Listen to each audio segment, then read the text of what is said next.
بسم اللہ الرحمن الرحیم۔ میں سعودی عرب میں عربی کے گھر کپڑے دھونے جاتی تھی۔ عربی 5,000 ریال تنخواہ دیتا تھا، اس لیے عربی کے چھوٹے موٹے کام مفت میں کر دیتی۔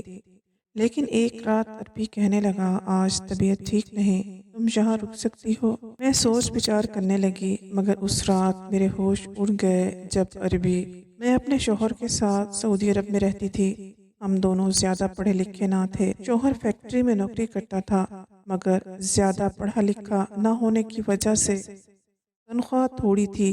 گھر کا گزارا کھینچ تان کرتے اور شکر ادا کر کے جو ملتا کھا پی کر سو جاتے تھے۔ لیکن جیسے جیسے دن گزرنے لگے، پیسوں کی شدید قلت ہوتی چلی گئی۔ میں نے ارد گرد کچھ عورتوں سے مشورہ کیا تو ایک عورت نے بتایا کہ ایک عربی کے گھر ملازمہ کی ضرورت ہے، کام بھی زیادہ نہیں، بس کپڑے دھلائی کرنے ہوں گے، کیونکہ عربی کے گھر میں اور بھی عورتیں کام کرتی ہیں، صرف کپڑے دھونے والی کی ضرورت ہے۔ اس لیے یہ کام بہت آسان تھا، لیکن عربی کا سن کر مجھے تھوڑا ڈر بھی لگ رہا تھا۔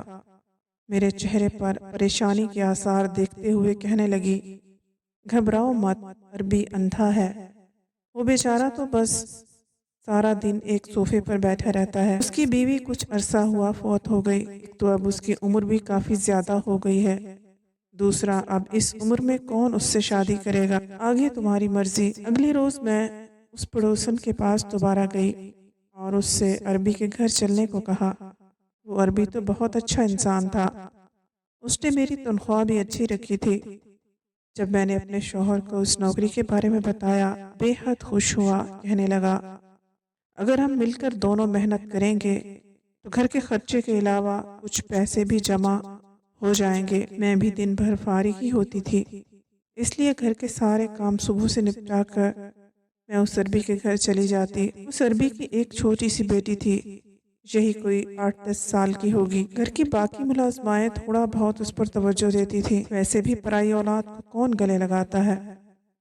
میں نے عربی کے حالات دیکھتے ہوئے اس کے گھر کی ساری ذمہ داری اٹھا لی۔ میں رات 8 بجے تک اس عربی کے گھر پر ہی رہتی تھی۔ میں صبح 12 بجے سے لے کر شام 8 بجے تک اس عربی کے گھر پر رہتی۔ مجھے حیرت ہوتی تھی کہ عربی کس قدر نرم دل انسان تھا۔ وہ ملازمین کے ساتھ بہت پیار سے پیش آتا تھا، مگر گھر کی دیگر ملازمائیں مجھ سے خار کھانے لگی تھیں، کیونکہ عربی میرا بہت خیال رکھتا تھا۔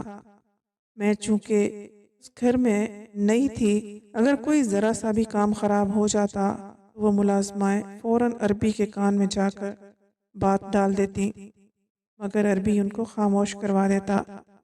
میں نے یہ بات محسوس کی تھی کہ عربی اپنی بیٹی سے بہت زیادہ محبت کرتا تھا، لیکن بیوی کا ساتھ چھوٹ جانے کی وجہ سے اندر سے ٹوٹ چکا تھا۔ عربی کے ساتھ ایک مستقل ملازم بھی تھا جو اس کے ساتھ مستقل رہتا تھا، عربی کو دفتر لے کر جاتا، واپس لاتا، سب کام اس کے ذمہ تھے۔ عربی بھی اپنے کام سے گھر واپس آتا تو سب سے پہلے اپنی بیٹی کے کمرے میں جاتا۔ میں بچوں کے ساتھ ہی مصروف ہوتی، اس لیے پہلے دروازے پر دستک دیتا، میں فوراً سے ٹھیک ہو کر بیٹھ جاتی، پھر ہی وہ دروازہ کھولتا تھا، اپنے بچوں سے ملتا، پیار کرتا، مجھ سے بھی پوچھتا تھا کہ بچی نے تنگ تو نہیں کیا، اس نے کھایا پیا تو ہے نا۔ عربی اپنی بیٹی پر جان چھڑکتا۔ عربی پورے دن کی روٹین پوچھتا، میں بھی اس عربی کو سارے دن کی روٹین بتا دیتی تھی۔ ایک رات کو جب میں گھر جانے لگی تو کہنے لگا کہ 1 منٹ رکو، پھر اس نے اپنی جیب سے بٹوا نکالا اور مجھے 2,000 ریال پکڑا دیے۔ یہ دیکھ کر میں حیران سی رہ گئی تھی، حالانکہ اس نے میری تنخواہ بہت اچھی رکھی تھی اور 5,000 ریال کم پیسے نہیں ہوتے۔ میں نے ایک نظر عربی کی طرف دیکھا تھا، میری آنکھوں میں حیرانگی تھی۔ کہنے لگا، یہ رکھ لو، تمہارے کام آئیں گے۔ میں نے کہا، نہیں، آپ نے جو تنخواہ طے کی ہے وہی کافی ہے۔ میری بات سن کر وہ ہلکا سا مسکرایا، کہنے لگا، میں اپنی خوشی سے دے رہا ہوں، یہ رکھ لو۔ میں نے وہ پیسے پکڑ کے اپنے پرس میں رکھ لیے۔ میں پھر جانے لگی۔ جیسے ہی میں دروازے تک پہنچی تو مجھے کہنے لگا، بات سنو۔ میں نے کہا، جی کہیے۔ وہ کہنے لگا، اس بات کا ذکر دوسرے ملازمین سے مت کرنا اور کسی کو نہ بتانا کہ میں نے تمہیں 5,000 ریال دیے ہیں۔ کچھ دیر تو میں اس کی بات سن کر سوچ میں پڑ گئی تھی، پھر میں نے اس بات میں سر ہلا دیا اور وہ آہستہ آہستہ چلتا ہوا کمرے سے چلا گیا۔ لیکن نہ جانے کیوں اس رات میں بڑی بے چین سی رہی تھی۔ ایک تو عربی کا مجھے 5,000 ریال دینا اور دوسرا اس بات کا ذکر دیگر ملازمین سے چھپانے کا کہنا، یہ دونوں باتیں ہی میرے ذہن کو الجھانے لگی تھی۔ پھر میں نے کہا کہ شاید عربی سمجھتا ہوگا کہ دوسرے ملازم اپنا کام خوش اسلوبی سے نہیں کرتے، اور میری محنت اور خلوص کو دیکھتے ہوئے عربی نے مجھے 5,000 ریال دیے ہوں گے۔ لیکن کچھ دن بعد میری حیرت کی انتہا نہ رہی جب کچھ دن بعد عربی نے پھر ہزار ہزار ریال کے نوٹ نکال کر میری طرف بڑھا دیے۔ جب دوسری بار عربی نے مجھے ریال دیے تھے، اس بار تو میرے دل میں شکوک و شبہات آنے لگے تھے۔ آخر عربی میرے ساتھ اتنی مہربانی کیوں کر رہا تھا؟ میں نے وہ ریال اس عربی کو واپس پکڑا دیے۔ میں نے کہا مجھے یہ نہیں چاہیے، آپ کیوں مجھے روز روز اتنے پیسے دے رہے ہیں؟ میں نے فٹافٹ سے اپنی چادر کو درست کیا تھا، کہنے لگا کہ آپ میری بیٹی کا بہت خیال رکھتی ہیں، اس لیے میں نے کہا وہ میری ڈیوٹی ہے اور اس کے پیسے میں لیتی ہوں۔ بہرحال میں نے اس دن اس شخص سے کوئی پیسہ نہیں لیا اور واپس گھر آ گئی۔ لیکن اگلے ہی روز جب میں اس کے گھر گئی تو میں نے دیکھا کہ وہ عربی آج دفتر نہیں گیا تھا، بلکہ گھر پر ہی تھا اور بیٹی کے پاس ہی بیٹھا تھا۔ جب میں آئی تو مجھے کہنے لگا کہ اتنی دیر سے آئی ہیں آپ کو پتہ ہے میری بیٹی کو بخار چڑھا ہوا ہے۔ اس کے لہجے میں فکر مندی بھی تھی اور تھوڑا لہجہ سخت بھی تھا۔ میں نے گھبرا کر جب گھڑی کی طرف دیکھا تو پورے 12 بج رہے تھے اور میں اس وقت آئی تھی۔ میں نے کہا میں تو اپنے وقت پر آئی ہوں۔ پھر وہ کہنے لگا کہ اس چیز کے آپ کو پیسے دے رہا تھا کہ آپ میری بیٹی کا خیال زیادہ رکھا کریں۔ دیکھیں صبح سے اس کو بخار ہے، اس کی تو ماں بھی نہیں ہے جو اس کی پرواہ کرے، اسی لیے میں نے آپ کو مستقل نوکری پر رکھا ہے تاکہ کام کے ساتھ ساتھ میری بیٹی کی اچھے سے دیکھ بھال ہو سکے، ورنہ ملازم تو مجھے اور بھی مل جائیں گے۔ آپ کو اس لیے نہیں رکھا کہ آپ 12 بجے تک آئیں اور میری بیٹی بخار میں جلتی رہے۔ میں نے فٹافٹ سے اسے عربی سے لے کر اپنے پاس بٹھایا۔ تھوڑی دیر بعد ڈرائیور ڈاکٹر کو گھر پر ہی لے آیا۔ میں سمجھ گئی تھی کہ عربی کے پاس بہت پیسہ ہے، جو عربی نے ڈاکٹر کو گھر پر بلا لیا ہے۔ ڈاکٹر کے جانے کے بعد میں نے بچی کو دوا پلائی اور اس کے پاس بستر پر لیٹ گئی، کیونکہ مجھے عربی نے تاکید کی تھی جب تک بچی ٹھیک نہ ہو آپ گھر مت جائیں۔ میں سارے کام چھوڑ کر اس بچی پر توجہ دینے لگی۔ پورا دن میں بچی کو سنبھالتے سنبھالتے گنچکر بنی ہوئی تھی۔ کبھی اسے دوا پلاتی، کبھی نرم غذا بنا کر دیتی، مگر بخار کی وجہ سے وہ بہت چڑچڑی ہو گئی تھی، ورنہ تو میری بات مان لیتی تھی۔ لیکن آج تو جیسے تنگ ہی کیے جا رہی تھی۔ میں رات تک بالکل تھک چکی تھی۔ جیسے ہی عربی آئے تو میں نے جانے کی اجازت مانگی تو مجھے کہنے لگے کہ یہ بات مناسب تو نہیں لگ رہی، لیکن میں بھی مجبور ہوں۔ آخر آپ آج کی رات میری بیٹی کو ساتھ رہ لیں تو یہ آپ کا مجھ پر احسان ہوگا۔ میں نے کہا میں کیسے رہ سکتی ہوں؟ میرا شوہر 9 بجے واپس آ جاتا ہے اور مجھے اسے کھانا دینا ہوتا ہے۔ یہ سن کر میں نے کہا مجھے جانا ہوگا۔ میں نے دیکھا کہ عربی کے چہرے پر عجیب سے تاثرات رونما ہوئے تھے۔ کہنے لگا آپ کیا شادی شدہ ہیں؟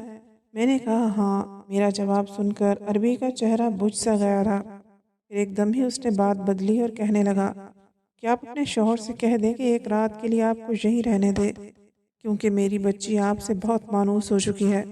رات بھر میں کیسے اسے سنبھال سکتا ہوں؟ پھر آپ اس کی دوا کے بارے میں اچھی طرح سے جانتی ہیں۔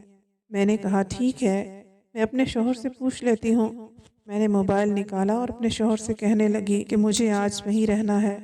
وہ کہنے لگے ٹھیک ہے، تم آج کی رات رک جاؤ، میں کھانے پینے کا خود ہی بندوبست کر لوں گا۔ رات بھر میں اس بچی کو سنبھالتی رہی اور اگلے دن بچی کی طبیعت کافی حد تک سنبھل چکی تھی۔ پھر جب میں واپس جانے لگی تو عربی نے مجھے 5,000 ریال پکڑانا چاہے۔ میں نے کہا کہ یہ آپ کیوں دے رہے ہیں؟ وہ کہنے لگے آپ نے میری بیٹی کو بڑی مشکل وقت میں سنبھالا ہے، اس پر آپ کا حق بنتا ہے، اس لیے اس کو انکار مت کیجیے گا پلیز۔ میں نے کہا کہ آپ میری ممتا کو پیسوں سے کیوں تول رہے ہیں؟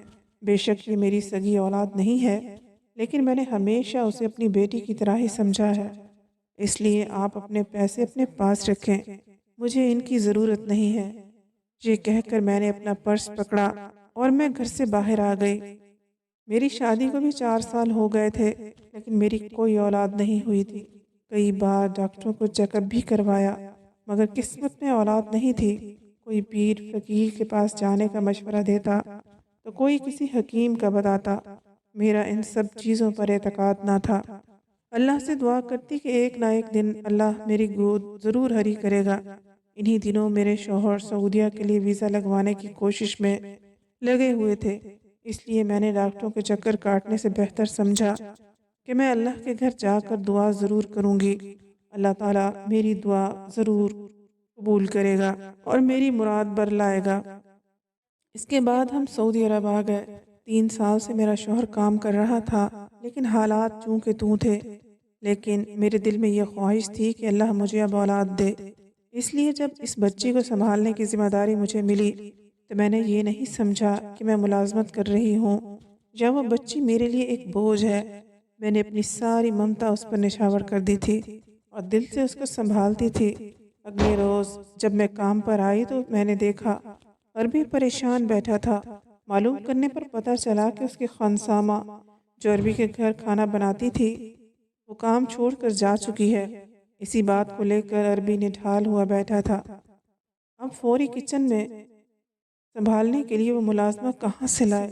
میں یہ سن کر خاموش ہو گئی، کیونکہ میں مزید عربی کے گھر کسی کام کی ذمہ داری نہیں لینا چاہتی تھی۔ عربی میری طرف التجا یا نظروں سے دیکھ رہا تھا۔ میں جانتی تھی کہ وہ کیا چاہتا ہے، لیکن میرا اپنا گھر تھا، شوہر تھا۔ میں اپنا گھر سنبھالتی یا عربی کے سارے گھر کی ذمہ داری لیتی؟ میرے لیے بہت مشکل ہوتا چلا جا رہا تھا۔